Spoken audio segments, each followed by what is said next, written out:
கர்த்தருடைய பரிசுத்த நாமத்திற்கு மகிமை உண்டாவதாக. இந்த காலவேளை உங்கள் அனைவரையும் ஆண்டவராகிய இயேசு கிறிஸ்துவின் இன்ப நாமத்தில் உங்களை அன்போடு வாழ்த்தி வரவேற்கிறேன். விண்துளிகள் வாயிலாக இந்த நாளில் சந்திப்பதிலே மிகுந்த மகிழ்ச்சி அடைகிறேன். மத்திய 28 அதிகாரம் 19 வாக்கியத்திலே வாசிக்கிறோம். ஆகையால் நீங்கள் புறப்பட்டு போய் சகல ஜாதிகளையும் சீஷராக்கி என்று சொல்லி வாசிக்கிறோம். இந்த நாளின் செய்தியின் தலைப்பானது டெல் த வேர்ல்ட், உலகத்திற்கு சொல்லுவோம். சிலுவை சுமக்கின்ற அனுபவம் உங்களுடைய வாழ்க்கையிலே என்னுடைய வாழ்க்கையிலையும் இருக்கின்றதா? அதாவது சீஷராக்கும் பணிக்குரிய மூலதனம். இப்பணி கிறிஸ்துவை அறிந்து கொண்ட ஒவ்வொரு மேலும் விழுந்த கடமையாகும். இப்படிப்பட்டவன் சில அடிப்படை தகுதிகளை பெற்றிருப்பது அவசியமாய் இருக்க கடவுது. முதலாவது, அவர் கற்றுக்கிறவனாய் இருக்க வேண்டும். அடுத்து, அதை கற்பிக்கிறவனாய் இருக்க வேண்டும். குருவாக ஏற்றுக்கொண்டத்தில் காணப்படும் சிறப்பியல்புகளை அறிந்து அதை அறிவிக்கிறவனாக இருக்க வேண்டும். இடத்தில் கற்றுக்கொள்ளுங்கள், அப்பொழுது உங்கள் ஆத்துமாக்களுக்கு இளைப்பாறுதல் கிடைக்கும் என்றாரே அந்த அருள்நாதராகிய இயேசு கிறிஸ்து.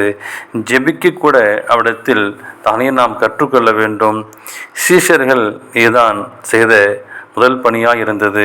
இரண்டாவது, குருவின் வார்த்தைக்கு கட்டுப்பட்டவன் தான் சீஷன். தேவனுடைய பிரமாணம்தான் ஒரு சீஷனை கட்டுப்படுத்தும் ஆயுதம். முதலில் இதயத்தில் அவற்றை காத்து நம் பிள்ளைகளுக்கு போதித்து, நீ அவைகளை உன் பிள்ளைகளுக்கு கருத்தாய் போதித்து, நீ உன் வீட்டில் உட்கார்ந்திருக்கும் போதும், வழியில் நடக்கின்ற பொழுதும், படுத்துக்கொள்கிற போதும், எழுந்திருக்கிற போதும் அவைகளை குறித்து பேசி, அவைகளை உன் கைகளின் மேல் அடையாளமாய் கட்டுக்கொள்வாயாக. அவைகள் உன் கண்களுக்கு நடுவே ஞாபகக்குறியாய் இருக்க கடவுது. அவைகளை உன் வீட்டின் நிலைகளிலும் உன் வாசல்களிலும் எழுதுவாயாக. இவைகளை எப்பொழுதும் தனக்கு முன்பே நிறுத்தி நோக்கி அதன்படி நடப்பவனே சீஷன். அது மட்டுமல்ல, அநேகரை அந்த நீதிக்கு உட்படுத்துவதே அவன் வேலை. இந்த 10 கற்பனைகளையே தேவனுடைய நீதியாக இருக்கிறது. அதுவே நமக்கும் நீதியாக கொடுக்கப்பட்டிருக்கிறது. மூன்றாவது, சீஷன் என்பவன் கனி கொடுக்கிறவன். நீங்கள் மிகுந்த கனிகளை கொடுப்பதனால் என் பிதா மகிமைப்படுவார், எனக்கும் சீஷனாய் இருப்பீர்கள் என்று சொல்லி நாம் வாசிக்கிறோம். சீஷத்துவ பணியிலே கனி கொடுக்குவதுதான் சிறந்ததாகும்.